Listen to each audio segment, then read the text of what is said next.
अस्सलाम वालेकुम। हाय व्यूअर्स, क्या हाल है? तबीयत से ठीक है? अजीब दुनिया में मैं हूँ आपका होस्ट, आपका दोस्त मोहम्मद बिलाल।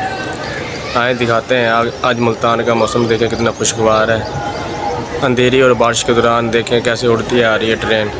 ज़रा इसकी स्पीड भी चेक करें और ये देखें कैसे सुहाना मौसम है मुल्तान का। हर तरफ हवा चल रही है ठंडी और बारिश भी आ रही है। ये देखें ज़रा ट्रेन आते हुए बारिश के दौरान।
अगर आपको हमारी वीडियो पसंद आए तो बेल का बटन दबाएं और सब्सक्राइब करें ताकि आने वाली वीडियो आप तक बआसानी पहुंच सके।